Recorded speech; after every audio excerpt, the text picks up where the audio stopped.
कुछ पाने की हो आस आस, कोई अरमा हो जो खास खास आशाएं, हर कोशिश में हो बार बार, करे दरियाओं को आर पार। नमस्कार साथियों, आप लोग कैसे? उम्मीद करता हूं कि आप लोग अपनी पढ़ाई को कंटिन्यू कर रहे होंगे। यहाँ पर टॉप 10 करंट अफेयर से संबंधित तथ्यों के बारे में बात करेंगे जो आगामी एग्जाम में, परीक्षाओं में आपको ये देखने को मिलेंगे। तो चलिए देख लेते हैं। यहाँ पर पहला पॉइंट लिखा हुआ है कि भारत किस वर्ष तक दुनिया की तीसरी सबसे बड़ी अर्थव्यवस्था बन जाएगा। ठीक है, तो यहाँ पर पूछा गया है कि भारत किस वर्ष तक दुनिया की तीसरी सबसे बड़ी अर्थव्यवस्था बन जाएगा। तो इसका जो राइट आंसर है वो है 2027 तक। ठीक है, तो ये पॉइंट आपको याद रखना है, बहुत ही महत्वपूर्ण है।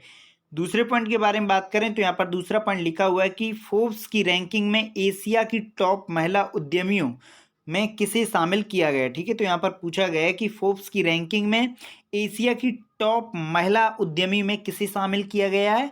तो इसमें सोमा मंडल को, नामिता थापर को और गजल अलग को शामिल किया गया। ठीक है, तो यहाँ पर 3 महिलाएं हैं जो एशिया की टॉप महिला उद्यमी में शामिल किया गया। ठीक है, ये पॉइंट आपको याद रखना है। नेक्स्ट पॉइंट के बारे में बात करें तो यहाँ पर नेक्स्ट पॉइंट लिखा हुआ है कि T20 में 4000 रन बनाने वाले पहले खिलाड़ी कौन बने हैं। तो इसका जो राइट आंसर है वो है विराट कोहली। ठीक है, ये बहुत ही महत्वपूर्ण है, आप इसे याद कर लीजिएगा। तो लिखा हुआ है कि T20 में 4000 रन बनाने वाले पहले खिलाड़ी कौन बने हैं। तो इसका जो राइट आंसर है वो है विराट कोहली। अब हम नेक्स्ट पॉइंट के बारे में बात करें तो यहाँ पर नेक्स्ट पॉइंट लिखा हुआ है कि पीएम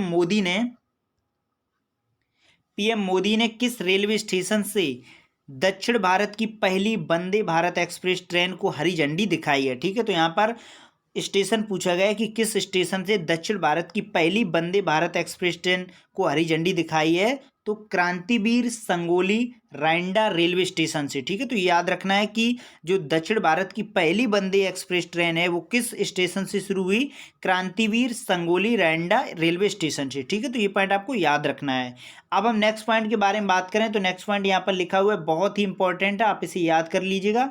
लिखा हुआ है कि IMF किस देश को आर्थिक संकट से निपटने के लिए $4.5 बिलियन का ऋण देगा। ठीक है, तो यहाँ पर पूछा गया है कि जो IMF किस देश को आर्थिक संकट से निपटने के लिए $4.5 बिलियन का ऋण देगा। तो इसका जो राइट आंसर है वो है बांग्लादेश। ठीक है, तो ये आपको याद रखना है, ये आपको आगामी एग्जाम में आपको देखने को मिलेगा। ठीक है, तो अब हम नेक्स्ट पॉइंट के बारे में बात करें तो यहाँ पर नेक्स्ट पॉइंट लिखा हुआ है कि वर्ष 2023 में महिला विश्व मुक्केबाजी चैंपियन किस मेजबानी कौन करेगा। ठीक है, तो यहाँ पर पूछा गया कि वर्ष 2023 में महिला विश्व मुक्केबाजी चैंपियन की मेजबानी कौन करेगा। तो इसका जो राइट आंसर है वो है भारत। ठीक है, तो ये भी आपको याद रखना है, बहुत ही महत्वपूर्ण है, दोनों पॉइंट आपको याद रखना है।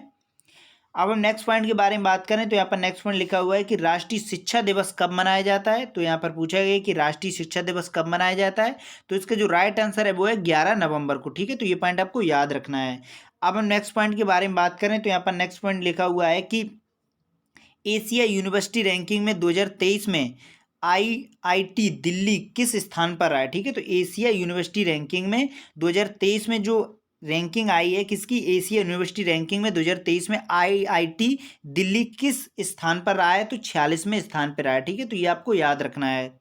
अब हम नेक्स्ट पॉइंट के बारे में बात करें तो यहाँ पर नेक्स्ट पॉइंट लिखा हुआ है, बहुत ही महत्वपूर्ण है, इसे आप याद कर लीजिएगा, इंपॉर्टेंट है। ठीक है, लिखा हुआ है कि COP27 की 27वां शिखर सम्मेलन में जलवायु के लिए मैंग्रोव गठबंधन में किस देश को शामिल किया गया है। ठीक है, तो यहाँ पर पूछा गया है, बहुत ही इंपॉर्टेंट है कि COP27 के 27वां शिखर सम्मेलन में जलवायु के लिए मैंग्रोव गठबंधन में किस देश को शामिल किया गया है। तो इसका जो राइट आंसर है वो है भारत। ठीक है, तो ये आपको याद रखना है। नेक्स्ट पॉइंट के बारे में बात करें तो यहाँ पर नेक्स्ट पॉइंट लिखा हुआ है कि किस मंत्रालय द्वारा भारतीय मातृभाषा सर्वेक्षण आयोजित किया गया है। ठीक है, तो यहाँ पर पूछा गया है कि किस मंत्रालय द्वारा